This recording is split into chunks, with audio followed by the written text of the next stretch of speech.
শেষ করে যে মাতৃভূমির জন্য পূর্বপুরুষরাও যেভাবে কোরবানি বিসর্জন দিয়েছে, আমরাও আমাদের আত্মত্যাগ দীর্ঘদিন দেওয়ার পরেও পেলাম কি এনআরসির মতন উপঢৌকন, পেলাম কি মসজিদগুলোর উপরে বুলডোজার, পেলাম কি মাদ্রাসার জঙ্গির লাকাব, পেলাম কি মসজিদগুলোর উপরে বুলডোজার, মাদ্রাসার উপরে বুলডোজার, পেলাম কি বাবরি শাহাদতের বিদগ্ধ বিবরণ পেলাম। আবার বর্তমান সময়ে এক শ্রেণীর গদি মিডিয়া যারা বলে হুজুর বাবরির আলোচনা আর কেন আনেন, আমরা এই আলোচনা যদি বন্ধ করে দিই আগামী পরের জেনারেশন, ভারতবর্ষে বাবরির মতন একটা আল্লাহর ঘর ছিল, আমাদের পরের জেনারেশন আর জানতেই পারবে না।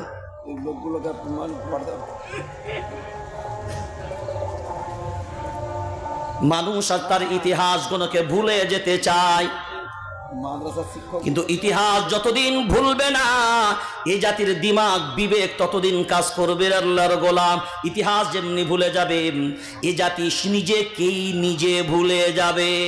ওই জন্য আমরা দ্ব্যর্থহীন কণ্ঠে বলেছি একটা কথা শুনে রেখে দেন, মাটি খনন করে করে আজকে হিন্দু মুসলমান খ্রিস্টান জৈন ইসাই এগুলো নির্ণয় করার প্রয়োজন নেই।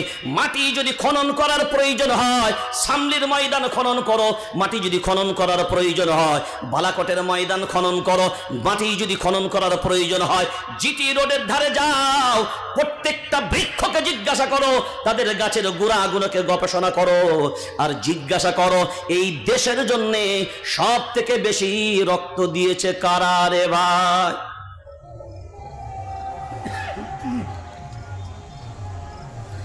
আজকে ভারতবর্ষের বহুজন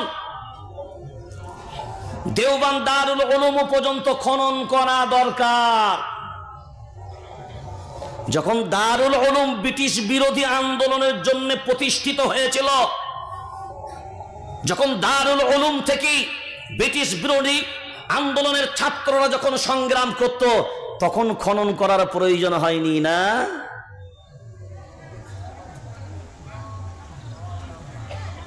তখন প্রয়োজন নেই। আমি গত সপ্তাহে আসাম হাইলাকান্দি ডিস্ট্রিক্ট একটা প্রোগ্রামে গেলাম, বহু ওলামায়ে কেরাম, তো আমি দেখলাম ঘরগুলো বহু মুসলিম বসতি, ঘরগুলো সব ছিটে বেড়ার ঘর, কারোর বিল্ডিং নাই। তো আমি বললাম আপনারা কি বিল্ডিং একটাও বানাননি, কি ব্যাপার? বলে বিল্ডিং বানিয়ে করবোটা কি হুজুর, আজকে বিল্ডিং বানামু কালকে তো বুলডোজার চালামে, ওই জন্য সিটে বেড়া রাইখে দিছি, ভাঙবি ভাঙা দিবি আবার সিটে বেড়া করে নিব। বুঝতে পারেন না মনে হয়? যার বাড়ি করেই লাভ কি আছে?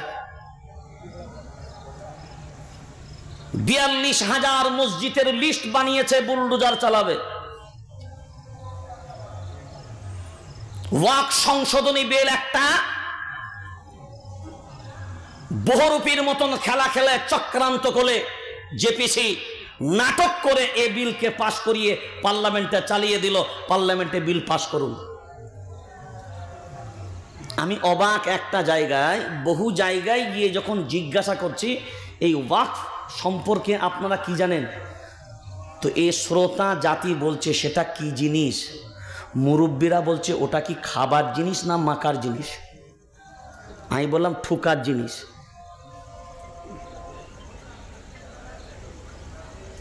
সব একের পর এক চলে যাচ্ছে, এখনো পর্যন্ত এই জাতির ভিতরে গোল টুপি, লম্বা টুপি, তবলিগ, ফুরফুরা, দেওবন্দি, বেরেলি, হানফি, শাফি, মালিকি, হাম্বলি, কাদরিয়া, চিশতিয়া, নকশবন্দিয়া, মুজাদ্দিদিয়া, মুতাজিলা, খাওয়ারিজ, নাজ্জারিয়া, জাবারিয়া, মুশাব্বিয়া, নাজিয়া, জামাত ইসলাম, আহলে হাদিস, আজানগাছি, পিয়ারডাঙ্গা, চরমুনাই, হাটহাজারি, অমুক তমুক, পিলা পাগড়ি, লাল পাগড়ি, কালো পাগড়ি, হলুদ পাগড়ি, সাদা পাগড়ি, এ দল সে দল, এ পার্টি সে পার্টি, শীতল পার্টি, মাদুর পার্টি, চাটাই পার্টি। ওরে তওবা তওবা, দলের অভাব নাই। আর যাকেই জিজ্ঞাসা করো বলছে আমরা হলাম মুসলমান।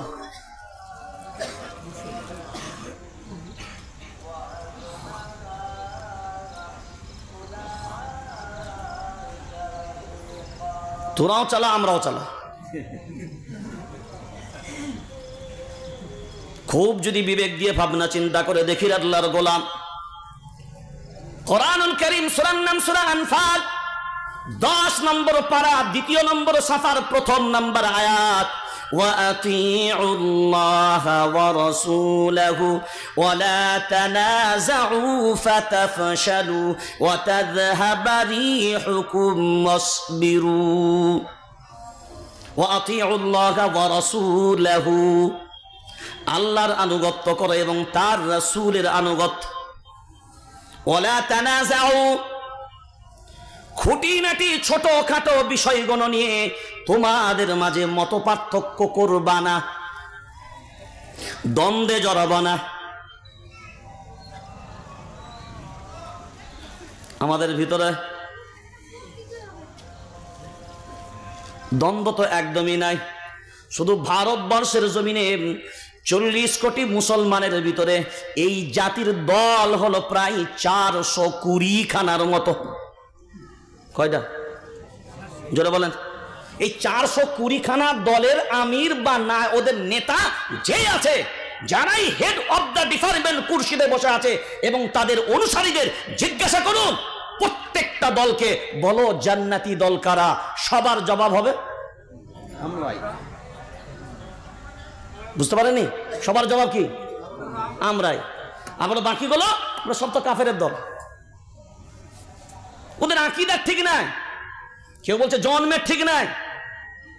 এই জলসার স্টেজগুলোতে কোরআনের বয়ান করবে, নবীর সুন্নাহর বয়ান করবে। কোরআনের স্টেজগুলোতে বানিয়েছে দল পূজারীদের জায়গা। বক্তা হক বলবে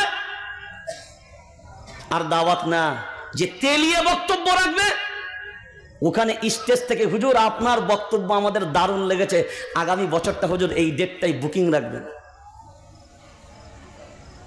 মসজিদের মেম্বার ইমাম যদি হক কথা বলতে যায় বন্ধ।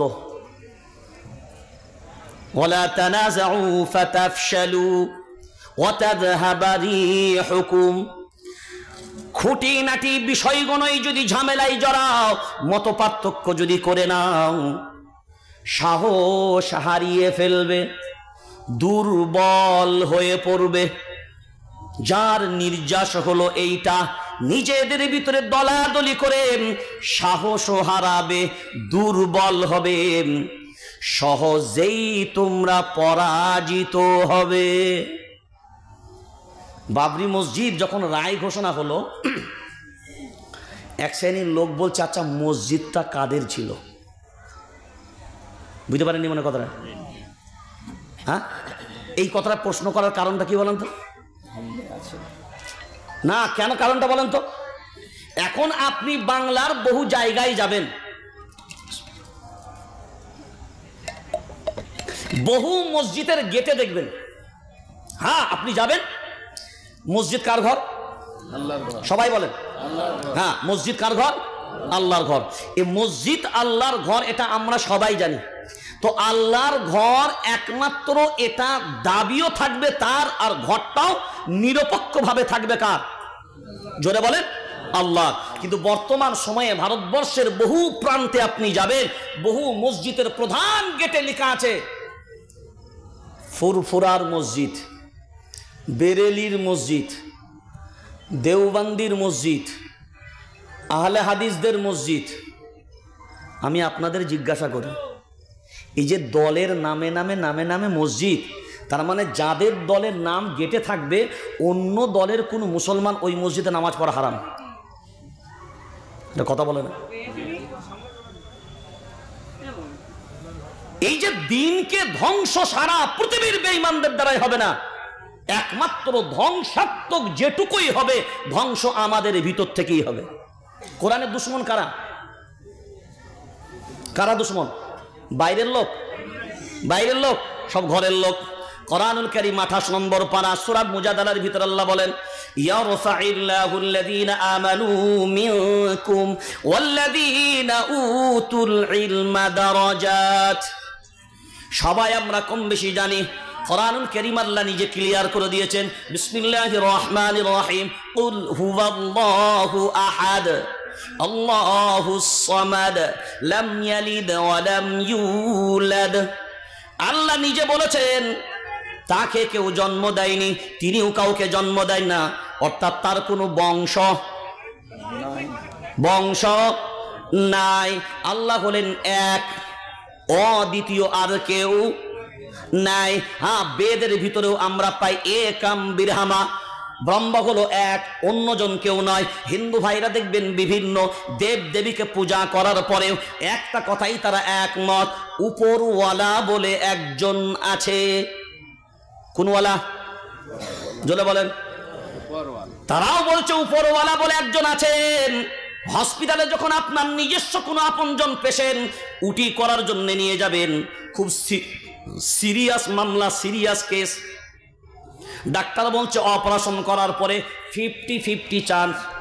আপনি উটির দরজার সামনে দাঁড়িয়ে ফুপিয়ে ফুপিয়ে কাঁদছেন, ডাক্তার আপনাকে সান্ত্বনা দেবে, আপনি ভরসা রাখুন, আস্থা রাখেন, আর উপরওয়ালাকে ডাকতে থাকেন। হিন্দু হলেও বলে, খ্রিস্টান হলেও বলে, জৈন হলেও বলে, অন্যরাও হলে বলে। কারণটা একটা জায়গায়, ডাক্তারের হিম্মত নাই, আপনার টেনশন নাই, আমার হাতে যখন রোগী দিয়ে দিয়েছেন এই রোগীটা 100% ফিরে আসবে। কোরআনুল কারীম আল্লাহ জানিয়েছেন ওয়াইদা মারিযতু ফাহুয়া ইয়াশফিন, 19 নম্বর পারা 9 নম্বর সাফার ভিতর আল্লাহ বলেছেন বিমারি কার থেকে? আল্লাহ থেকে, শিফাও আল্লাহ থেকে। এখন এই জায়গাটা লক্ষ্য করে দেখেন, তারাও ভরসা করে উপরওয়ালার প্রতি, তাহলে বুঝা গেল উপরওয়ালা নিচে আছে না উপরে আছে? জোরে বলেন।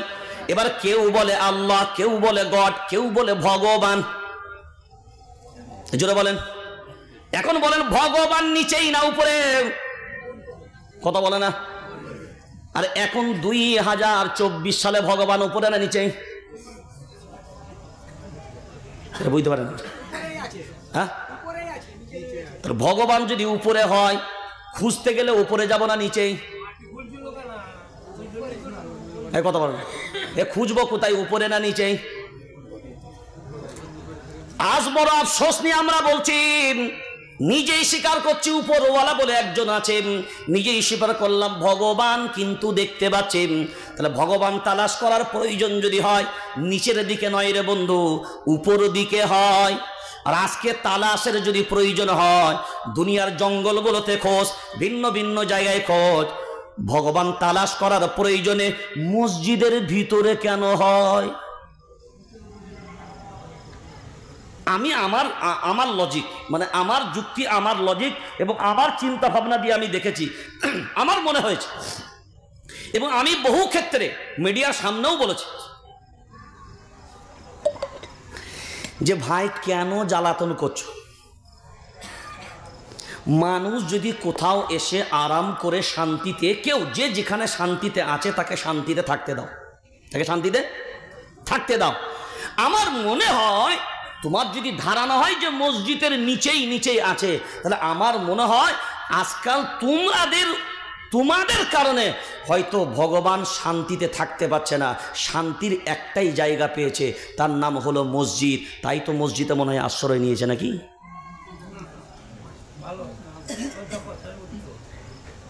কথাটা বোঝেননি?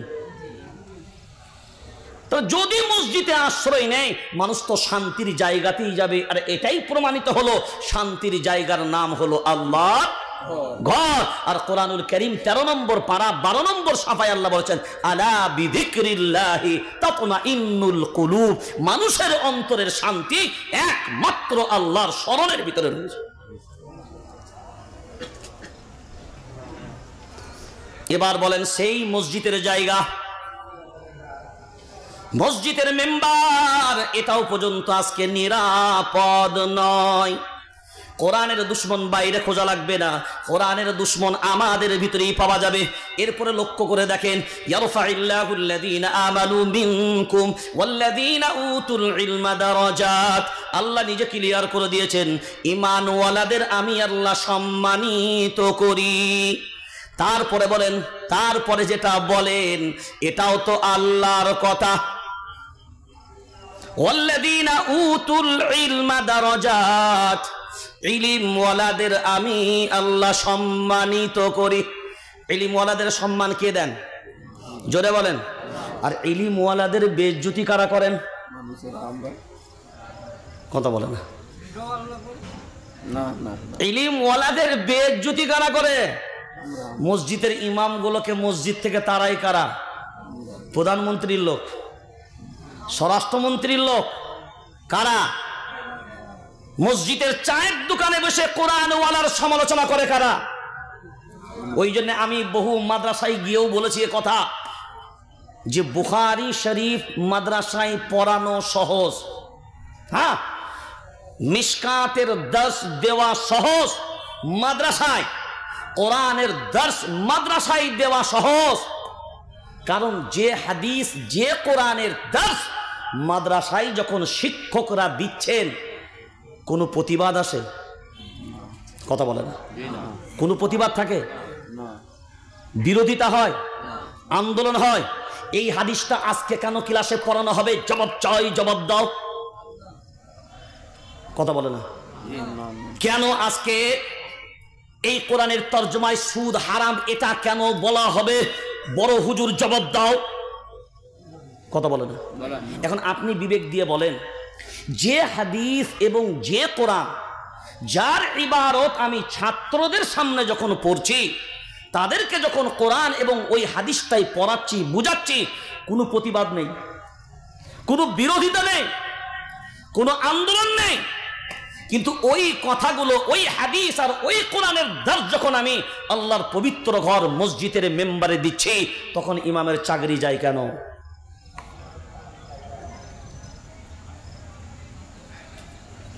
যদি বলেন মন গড়া কথা নেন, তাহলে নমুনা কোরআনুল কারীম সূরার নাম সূরা বাকারা ৩ নম্বর পারা ৬ নম্বর সাফা।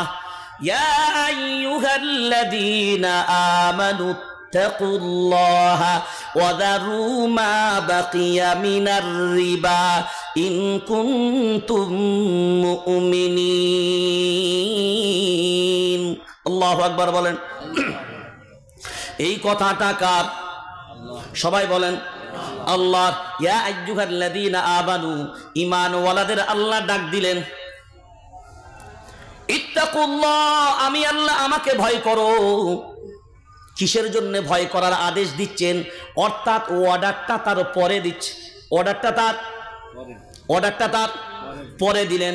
ওয়াদারু মা বাকিয়া মিনার রিবা, এই যে বাড়িয়ে চারিয়ে আপনারা সুদ খান, এইটাকে আপনারা ছেড়ে দেন। ইন কুনতুম মুমিনিন, যদি তোমরা মুমিন হও। যদি মুমিন হয় ছেড়ে দেবে, যদি মুমিন হয় যেটা বলেন ছেড়ে দেবে। আর যদি মুমিন না হয় ধরে নেবে। বলেন যদি মুমিন না হয় যেটা বলেন ধরে নেবে। এরপর আপনি বলেন যারা বিড়ি খায় তাদের কি বলেন? বলেন না, কি বলেন তাড়াতাড়ি? বিড়িখোর। যারা বিড়ি খায় বিড়িখোর, যারা মদ খায় মদখোর। এখন বলেন সুদ হারাম না হালাল? হারাম। তাহলে হারাম যারা খায় তাদের কি বলবেন? না, আমি সুদ বলিনি, সুদ হারাম। এখন হারাম যারা খাবে তাদের কি বলবেন? সবাই হারামখোর। এখন বলেন মসজিদের ইমাম যদি মেম্বারে দাঁড়িয়ে বলে যেগুলো সুদ খায় আর বন্ধন লোন নিয়েছে এগুলো সব হারামখোর, যদি জুম্মার বায়ানে বলে, এখানে বলেন মসজিদ কমিটি যে প্রত্যেকটা ইমাম এই হারাম শব্দ ব্যবহার করার পরেও আমরা মসজিদ কমিটি ইমামের চাকরির উপরে আঘাত আসতে দেব না। আচ্ছা, এই কোরআনের আয়াতের তর্জমা মাদ্রাসার তলাবে আজিজরা পড়ে না? কথা বলেন না কেন? তখন বিরোধ হলো না কেন? যেখানে ভিত তৈরি হলো ওখানে বিরোধ হলো না কেন? ওখানে বিরোধিতা নাই কেন? আমার হাওড়া জেলায় একটা জায়গায় শুধু ইমাম সাহেব বেচারা, মানে সাধারণত যারা কথাবার্তা বলে একটু হাত ফাত নাড়ে, নারীচারি কথা বলে, আমি যেমন বলছি তো হাত পা নাড়ি বলছি। এখন ইমাম সাহেব বেচারা এরকম হাত নাড়ি নাড়ি নাড়ি নাড়ি বলছে এ হারাম সে হারাম বলতে বলতে এখন তিনি বলেছেন যেগুলো সব বন্ধন লোনের সুদগুলো খাচ্ছে এই সুদখোরগুলো সব হারামখোর। আর হারামখোরটা বলার পরে আঙুলটা দাঁড়িয়ে গেছে। আঙুলটা কি হয়েছে? দাঁড়িয়ে গেছে। আর যেদিকে দাঁড়িয়েছে মসজিদের প্রেসিডেন্ট সেই দিকেই বসছিল। নামাজের পরেই বলে আঙ্গুল তুমি থামাও নাড়াও, আমার দেখার দরকার নাই, আমার দিকে থামলো কেন বল? এটা বাস্তব চিত্র। আজকে আমরা বলছি হ্যাঁ আমরা কোরআন মানি, নবী মানি, হাদিস মানি, আমরাই তো কোরআনওয়ালাদের বিরোধিতা করি।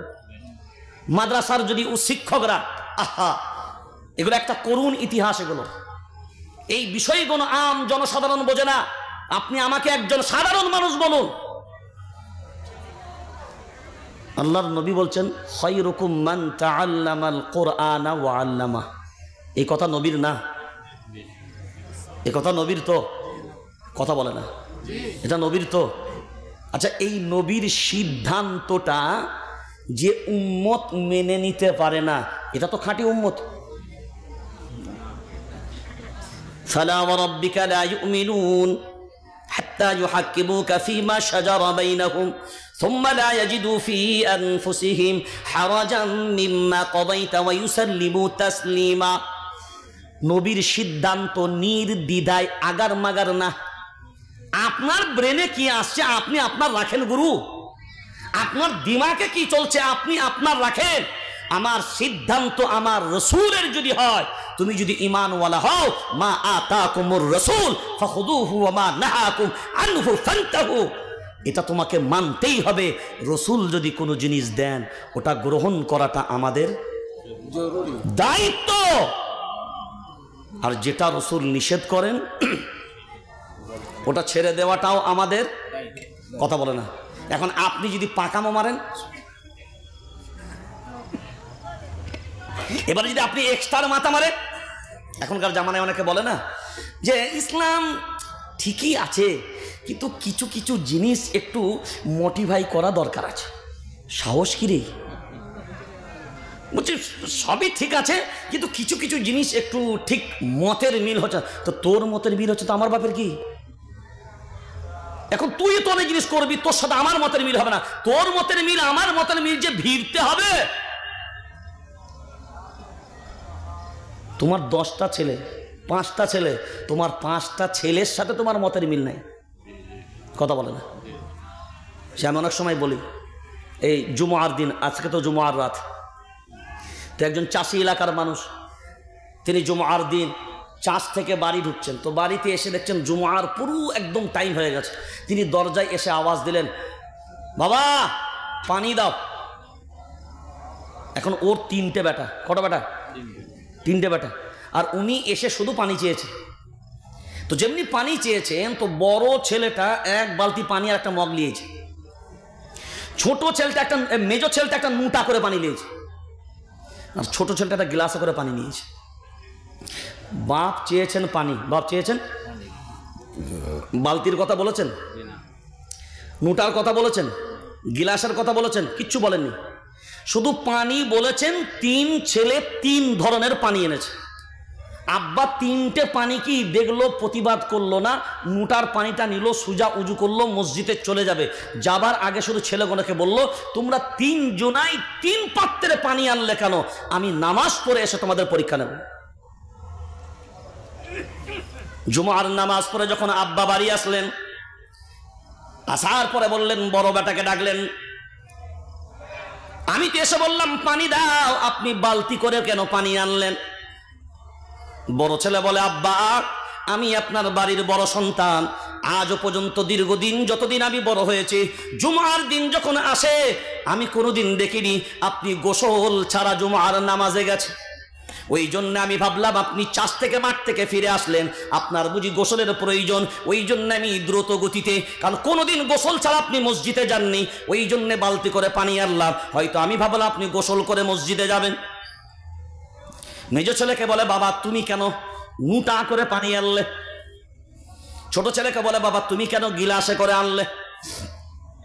মেজ ছেলে বলে, আব্বা আমি হয়তো বড় ভাইয়ের মতন দীর্ঘদিন তোমাকে দেখিনি, কিন্তু আমার যেটুকু মনে হয়েছে জুমার যখন আজান হয়ে গেছে আর বুঝি গোসল করার সময় নাই, কারণ আমি জানি জুমার দিনে গোসল করা সুন্নত, ওই জন্য হয়তো গোসল না, এখন আপনার সব থেকে বেশি জরুরি কারেন্ট নামাজ ধরার জন্যে, ওটার নাম হলো উযু। ওই জন্য আমি নোটা করে পানি এনে দিলাম। ছোট ছেলেকে বলে, আপনি কেন গিলাসে করে আনলেন? বলে, আব্বা আমি এইটাই বুঝলাম, আপনি যখন মাঠ থেকে আসছেন, হয়তো চাষে অনেক খাটাখাটনি করেছেন, জমিতে অনেক ক্লান্ত হয়েছেন, তেষ্টার তো আছেন আপনি, পিপাসার তো আছেন আপনি, ওই জন্য আমি ভাবলাম পানি যখন চেয়েছেন আর দরজায় দাঁড়িয়ে পানি চেয়েছেন, কারণ আপনি বলেননি উজুর পানি দাও, আপনি বলেননি গোসলের পানি দাও, আমি ভাবলাম আব্বা বুঝি পিপাসার, তো ওই জন্য গিলাসে করে পানি আমি আপনার সামনে হাজির করলাম। এখানে বিবেক দিয়ে ভাবনা চিন্তা করে বলেন, 3 ছেলে 3 রকমের পানি আনলো, বাপের কথায় 3 ছেলে 3 রকমের বুঝলো কেন?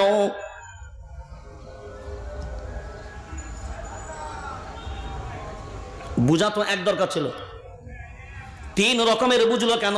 এখন 3 রকমের বুঝলো যারা, এখন বলেন এদের সিদ্ধান্ত ভুল না সঠিক? 3 জনারই সিদ্ধান্ত। তাহলে বাপ গ্রহণ করেছে একটা ঠিক কথায়, বাপ গ্রহণ করেছে একটা, কিন্তু দুটোকে অস্বীকার করে নাই। যে তুমি ভুল করলে এটা বাপ বলেনি, ছোট তুমি ভুল করেছো এটা বাপ বলেনি, কারণ 3 জনার জায়গাটাই সঠিক, তাদের নিয়ত গুণ, উদ্দেশ্য গুণ, ভাব লাগলো সব সঠিক। এই জন্য আমাদের দুনিয়াতে দেখবেন মাযহাবি একটা জায়গা আছে, হানফি, শাফি, মালিকি, হাম্বলি। আমাদের অনেকে আমাদের প্রশ্ন করে, এক যদি সব হয়, আল্লাহ এক, নবী এক, কালিমা এক, ধর্ম এক, জাতি এক, বাইতুল্লাহ এক, কিতাব এক, উম্মত এক, সবই যদি এক, আবার 4 মাযহাব কেন চলবে? দেখেন 3 ছেলের 3টে বিষয় জায়েজ এবং সঠিক সিদ্ধান্ত, কিন্তু গ্রহণ করার ক্ষেত্রে 3টেই একসাথে গ্রহণ বাপ করেনি। তেমনি মাযহাবের ক্ষেত্রেও দেখা যায় যে 3টেই 4টাই গ্রহণ একসাথে কেউ করে না। হ্যাঁ, আপনার সিদ্ধান্তটাও সঠিক, আপনার মতটাও সঠিক, কিন্তু আমি এই মতটা এখন গ্রহণ করলাম। তারপরেও আমাদের বড় আফসোস, আমাদের জামানায় এখন আমরা নিজেরা নিজেরা ভাবি। এখন আপনি এবার বিবেক দিয়ে বলেন, যে মসজিদের মেম্বার হক বলার জন্য নিরাপদ নয়, যে জলসার স্টেজ হক বলার জন্য নিরাপদ নয়, তাহলে দুশ্মন কারা? ইমামগণ চাকরি খায় কারা? চায়ের দোকানে বসে এক হাতে চায়ের খুলি, এক হাতে সিগারেট, ঠ্যাঙের উপরে ঠ্যাংটা তুলে আর বলছে, জানিস হুজুরটা অনেক দিন হয়ে গেছে, প্রোডাক্টটা চেঞ্জ করতে হবে। যে বলছে আঁচোট মাতাল, যে বলছে সে কি আঁচোট মাতাল। গ্রাম্য এলাকায় অধিকাংশ জায়গায় আমরা এইগুলাকেই বেশি দেখতে পাচ্ছি, যারা ইমামদের বর্তমান সময়ে আজ যদি সমাজে প্রত্যেকটা মসজিদের মেম্বারগুলো যদি হক বলার অনুমতি আর হক বলার জায়গা থাকতো, তাহলে আমাদের সমাজ, আমাদের এলাকাগুলো কত সুন্দর একটা সমাজ ব্যবস্থায় পরিণত হতো। এ আপনাদের মেদিনীপুরে বহু জায়গায় দেখেছি, গ্রামে মাতব্বার আছে। কে আছে? মোড়ল। আগেকার জামানায় বলতো মোড়ল, আর এখন বলে, কথা বলে না, মাতব্বার। হ্যাঁ, গ্রামের বিচার ফাইসাল্লা তিনি করবেন মাতব্বার। আপনার মসজিদের যোগ্য, কোরআন সুন্নাহর আলোতে যার যোগ্যতা আছে, কোরআন হাদিসের যার যোগ্যতা আছে, ফিকহের যার যোগ্যতা আছে, সেই রকম ইমাম আপনার মসজিদে আছে, অথচ জীবনে কোনোদিন ওই মসজিদের ইমামের তত্ত্বাবধানে গ্রামের বিচার ফাইসাল্লা হয় না।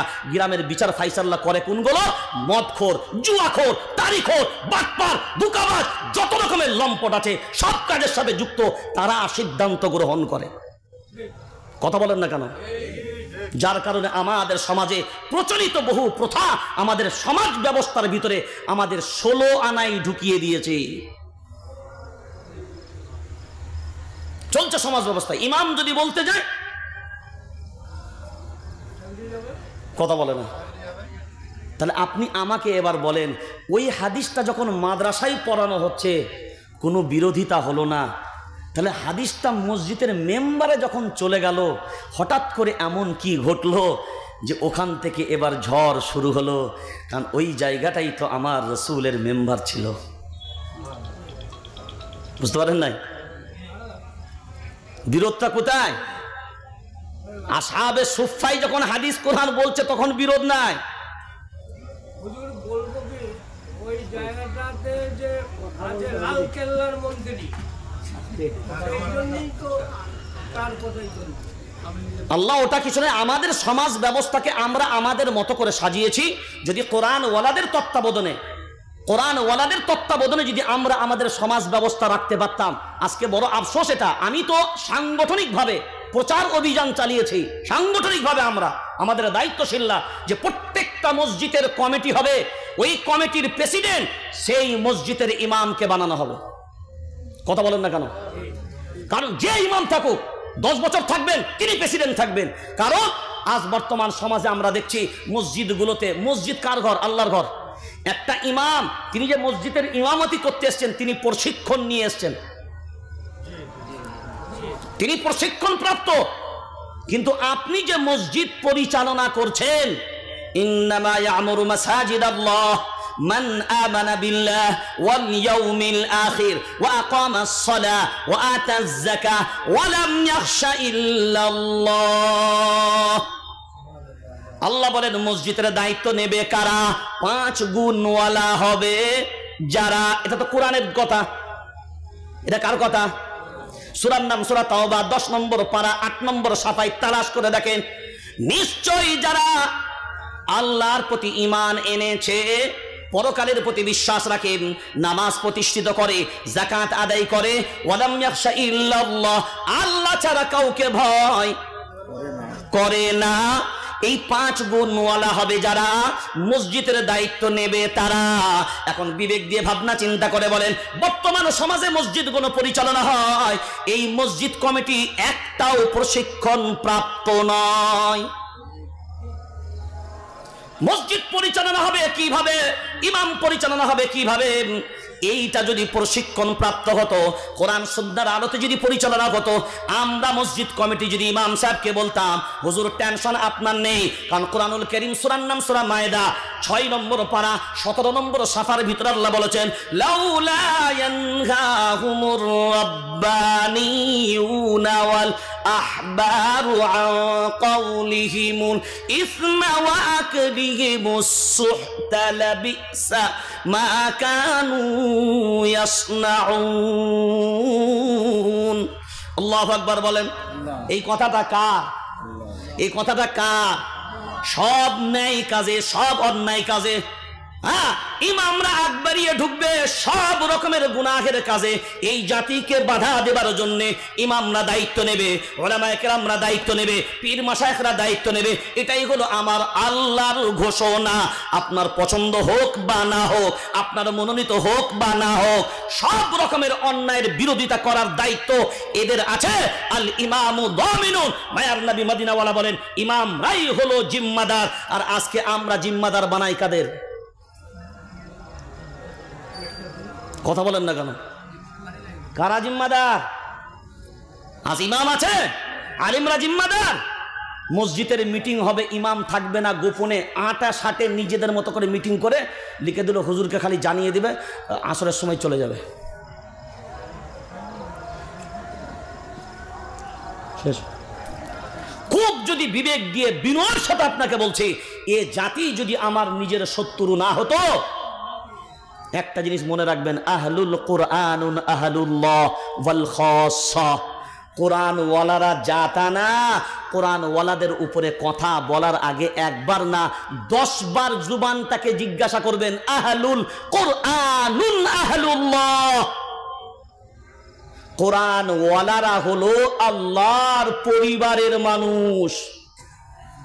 কার কার কার কার উপরে কথা বলছেন? কার বিরোধিতা করছেন? কার বিরুদ্ধে সোচ্চার হচ্ছেন? একবার নয়, এটা 1000 বার ভাববেন। আর যে সমস্ত যারা এই কোরআন ওয়ালাদের শত্রু করেন, নামাজের জিম্মাদারি কার? কথা বলেন না কেন? কথা বলেন না কেন? ইমাম সাহেবের। আপনার গিন্নি, আপনার পরিবার, এভরিথিং যা আপনার যারা আছে সব হিতাকাঙ্ক্ষীদেরকে বলুন 1 রাকাত নামাজের জিম্মা নিতে। কথা বলেন না কেন? এক রাকাত নামাজের জিম্মাদার আপনার পুরো পরিবার মিলে নেবে না, আর পরের ওয়াক্তের সম্পর্কের মানুষ কোরআন ওয়ালা হবার কারণে আপনার প্রত্যেকটা ওয়াক্তের প্রত্যেকটা রাকাতের জিম্মাদার সে নিয়ে নেয়, তারপরেও তার বিরুদ্ধে যান, তারপরেও তার সমালোচনা, তারপরেও তার বিরুদ্ধাচরণ করেন। আপনি একবার নয় হাজারবার ভাববেন এটা, একবার নয় হাজারবার ভাববেন এটা। আজ আমাদের সমাজে কোরআনওয়ালাদের প্রকৃত সম্মান, কোরআনওয়ালাদের যে ইজ্জত হওয়ার কথা সেই ইজ্জত আমাদের ভিতরে নেই। আর একটা শেষ কথা আপনাকে শুধু বলে রাখি, এই যে মাদ্রাসাওয়ালারা কালেকশনে যায়, এটা খুব কষ্ট লাগে আমাদের। অনেক মানুষ বলে কত কমিশন পাও চাঁদা করতে এসছো? কত বড় নির্লজ্জপনা কথা। একটা মাদ্রাসার যিনি হাদিসের দর্স দিচ্ছেন, তিনি মুহাদ্দিস, তিনি আপনার দরবারে গেছে আপনার সমাজের ছেলেগুলোকে মানুষ বানাবে, তার জন্যে আপনার কাছে হাত পাততে গেছে। এই জাতির লজ্জা হয় না যে একজন মুহাদ্দিস আপনার দরবারে এসে হাত পাতবে? কেন কথা বলেন না কেন? আপনার উচিত ছিল না যে ওই সমস্ত উলামাদেরকে, ওই সমস্ত কোরআনওয়ালাদেরকে আমরা নিচু দেখাবো না, ছোট করব না, বরঞ্চ তাদের সম্মান ইজ্জত গুণ বাঁচানোর জন্য প্রত্যেকটা দিনই প্রতিষ্ঠানগুলোতে আমরা আমাদের নিজেদের দায়িত্বে পৌঁছে দেব। এ তো সমাজের সাধারণ মানুষের দায়িত্ব ছিল, অর্থশীল ব্যক্তিদের দায়িত্ব ছিল। তারপরেও আমরা অনেক বড় বড় চড়া কথা বলি, অনেক কথা বলি, সব কথা বলা যাবে না, সেই জন্য টাইম একেবারে শেষ। কথা বলার থাকলেও তো বলা সম্ভব নয়, শুধু এতটুকুন বলবো, মাদ্রাসা দিমি দিমি আস্তে আস্তে একটা জায়গায় পৌঁছেছে। বাস আমরা দোয়া করি আল্লাহ যেন এর তারাক্কি আরও দান করেন, এবং আমরা স্বতঃস্ফূর্তভাবে যদি অ্যাক্টিভভাবে এই মাদ্রাসার প্রতি আমরা নজর রাখি তো ইনশাআল্লাহ কামিয়াবি আমাদের সামনে আসবে। শুধু শেষ কথা যেটা আপনাদের জানা দরকার, বর্তমান ওয়াকফ অ্যামেন্ডমেন্ট বিল, সংশোধনী বিল যেটা পাস করার চক্রান্ত চলছে, হবে কি না পার্লামেন্টে সেটা সুদূর ভবিষ্যৎই বলবে, আল্লাহ বেহতার জানে। শুধু একটা নমুনা বুঝে নেন, সব একগুলো বোঝার দরকার নাই। এই যে স্টেজতে আমরা বায়ান করতে উঠেছি, উলামায়ে কেরামরা আছেন, এর নিচেই দেখেন ওই ছোট ছোট কম্বল বিছানো আছে এবং তার নিচে একটা তিরপল বিছানো আছে। এই তিরপল যদি ওই ধার থেকে টান দেওয়া হয়, আমরা যারা যারা তিরপলের উপরে আছি সবাই যাব না, শুধু তিরপলটা যাবে? সবাই যাবে। বাস এটা মনে রেখে দেবেন। সরকার বলছে ওয়াকফ সংশোধনী বিল পাশ হলে যেটা ঘটবে, ওয়াকফ সম্পত্তি নেবে। এই ওয়াকফ সম্পত্তি বলতে কোনগুলো? আপনার মসজিদ যে জমির উপরে আছে এটা তো ওয়াকফ, কবরস্থান যে জমিটার উপরে দিয়েছেন এটাও তো ওয়াকফ, মাদ্রাসা যে জমির উপরে হবে এটা ওয়াকফ। আল্লাহ রাস্তায় দান করেছেন মানিত হয়ে গেছে। এখন বলেন সরকার বলছে জায়গা নেব, কি নেব? এখন বলেন যখন জায়গা টান মারবে মসজিদ থাকবে না যাবে? যেমন তিরপল টান মারলে যা আছে, এবার ও জায়গাও টান মারলে সব। বাস এইটুকু মাথায় রাখবেন। এটাকে নিজেদেরকে যেমনভাবে আন্দোলনের প্রয়োজন আমাদের বড়রা আমাদের সামনে রাখবেন, আমরা সেইভাবেই ইনশাআল্লাহ আন্দোলনের জন্য প্রস্তুত আছি। থাকবো ইনশাআল্লাহ, থাকবো ইনশাআল্লাহ। সেই জন্য আমরা এখানে মসজিদ কমিটি যারা এসছেন বিভিন্ন এলাকা থেকে, আমরা যোগ্য মসজিদের ইমামদের সম্মান দেব। মাইনে এই মেদিনীপুর জেলায় আমরা দেখছি এই সদরপটি এলাকা আরও সব কী সব এলাকা আছে, আহা ডায়লগের বেলায় বড় বড়, আর ইমামদের মাইনের বেলায় এত লজ্জাজনক। বর্তমান সময়ে প্রত্যেকটা মসজিদের ইমামদের মাইনে মিনিমাম, প্রত্যেকটা কমিটিকে বলবো নামাজের জন্য তওবা করেন না, ইমাম সাহেবের মাইনে বাড়ানোর জন্য এবার তওবা করেন যে আমরা তওবা করছি আর হুজুরদের মাইনে কম দেব না। মিনিমাম প্রত্যেকটা ইমামের মাইনে 15,000 হওয়া উচিত। আপনাদের বিবেক কি বলে? হ্যাঁ, এই হাতটা তুলেন তো দেখি কারা চান এটা? সবাই চান? আল্লাহ কবুল করুক, আল্লাহুম্মা আমিন। গ্রামে গিয়ে সব মেহনত করবেন, গ্রামে গিয়ে সব এই আন্দোলন চালাবেন। আল্লাহ আমাদের প্রত্যেককে কামিয়াবি দান করুক, আল্লাহ আমাদের প্রত্যেকে শোনার থেকে আমল করার তৌফিক দান করুক, আল্লাহুম্মা আমিন। আসসালামু আলাইকুম।